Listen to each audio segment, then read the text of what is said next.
Hello and welcome back to Good Nightmare, a podcast where I took an unexpected absence the other week because I simply forgot to upload an episode. Time kind of got away from me there and I didn't actually record anything. That being said, I am going to take a short break after this episode. Over Christmas and New Year's, there won't be any new episodes, but you can expect to hear me again in January. Today's topic is one of the heavier type that I like to cover. It feels like a little while since I covered a serial killer or murder on this channel, and I feel like it's about that time again. Today we'll be looking at the case of Theodore Durrant, also known as the Demon of the Belfry. Please note that as this is a serial killer episode, it does include animal death, murder, violence against women. If any of these topics are uncomfortable or disturbing for you, I have no problem with you switching off. I will give a quick warning before the animal death, as that is specifically something I tend to skip in these sorts of episodes as well. Durrant was born in 1871 in Toronto, Canada. His family moved to San Francisco, California when he was 8 years old. His family included his father, who was a shoemaker, his mother, and his sister. His sister would later change her last name from Durrant to Allen. While there's no evidence to back up the following claims, rumours circulated at the time that Durrant suffered from what was then known as manic depression, an illness that causes periods of mania, which is a very heightened state, followed by periods of depression. There may also be stable periods in between these states.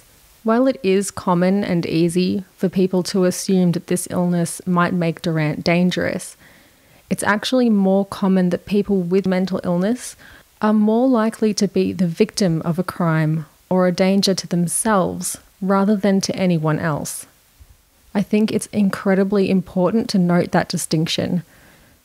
This next small segment includes animal death / animal cruelty, so please skip ahead about 30 seconds if you would like to skip this part. It's said that Durrant would frequent brothels in San Francisco, where he once brought a crate or a sack containing a bird. At some point during his visit, he would cut the bird's throat and let the blood pour over his body. While this act is only rumoured, the crimes he would go on to commit were entirely substantiated. Durrant met his first victim, Blanche Lamont, 20 years old, at the Polk Street trolley stop just after 2 p.m. on April 13, 1895. They were witnessed to have been very close, and Durrant was quite flirty with Lamont, touching and whispering to her. The pair were seen getting off the trolley at 21st Street, where they were witnessed entering the Emmanuel Baptist Church together. This is where Durrant was employed as an assistant superintendent at the Sunday school. The pair were not seen for some time after entering, but when George King, who was practicing hymns on the organ, saw Durrant coming downstairs in the church later on, he noted that Durrant was quite pale and appeared to be in shock. Mrs. Mary Noble, a witness, who had been the last person to see Lamont alive as she and Durrant entered the church, later came looking for Lamont during the evening prayer service. Durrant approached Mrs. Noble, and when Mrs. Noble asked after Lamont, Durrant said he hadn't seen her. They met later that evening again, and Durrant suggested that perhaps Lamont had been kidnapped and forced into prostitution. Durrant had taken a trophy of sorts from his victim, but he was desperate and gutless, and he tried to pawn the rings he stole from Lamont the day following the murder. These rings found their way to Mrs. Noble, directly addressed to her, and they were identified as having belonged to Lamont. It would be 3 days before Mrs. Noble reported Lamont as missing to the police. But with no evidence of foul play, Lamont remained listed as a missing person. This is something we see often throughout history. where women would be attacked and murdered or would disappear, and they simply remained a missing person with no further investigation. Lamont wasn't Durrant's only victim. Durrant met Minnie Williams, 21, only days later. Williams was a member of the same church where Durrant was working, and where Lamont had attended services. Williams had spoken to her friends before attending an evening meeting at the home of a church elder. At just after 7 p.m. that night, witnesses saw Williams and Durrant arguing outside of the church.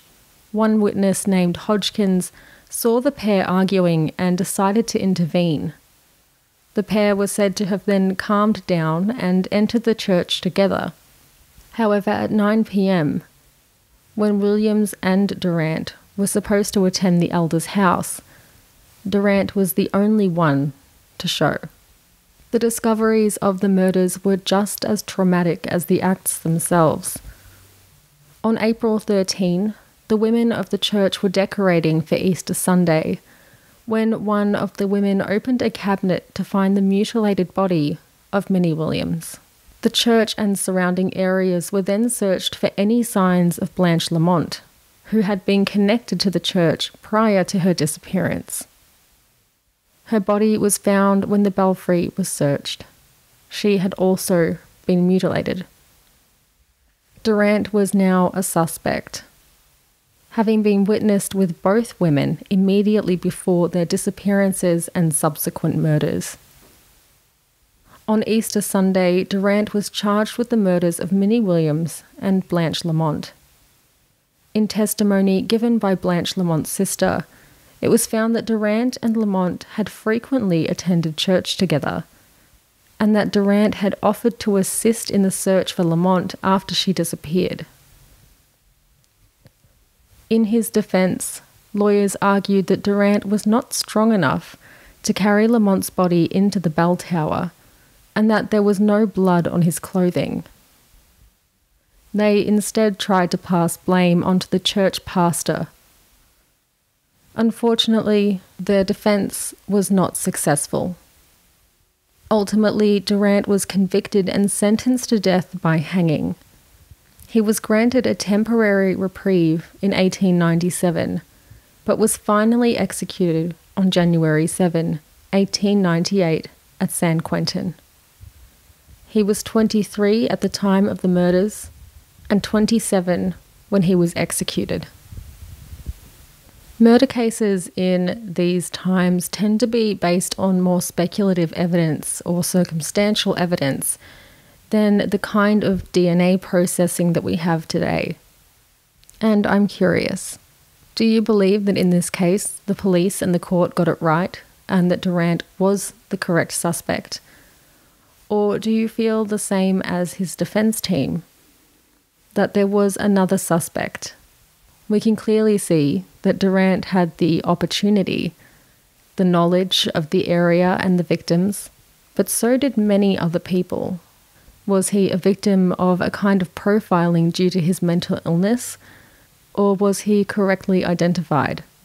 Tell me about your favourite solved or unsolved case where you disagree with the suspect that was focused on. You can reach me on social media at goodnightmare_s on Twitter or Instagram, or you can email me directly, which is the best way to get my attention, at goodnightmare_s@outlook.com. As always, thank you so much for listening. And I do have something fun in the works over this holiday season, and I hope to bring it to you next year as well. So keep your eyes peeled for an exciting announcement. Stay tuned for a promo from another podcast. And until next time, sweet dreams.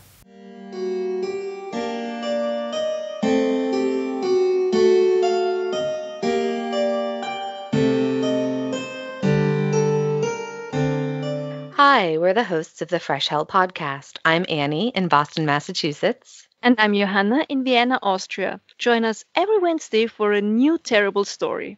I focus mostly on cases in the United States, and not just true crime like the terrifying axe murders on Smutty Nose Island, but also shocking stories like the New Jersey shark attacks of 1916. And I love to tell you about more obscure European cases. And let me tell you, Germany has produced more cannibals than one would think. So if you're a fan of true crime, but you also enjoy terrible stories of all sorts, give us a listen. We'll tell you everything you need to know and then some. Come find Fresh Hell Podcast on your favorite podcast platform. Auf Wiedersehen. Hope to see you soon.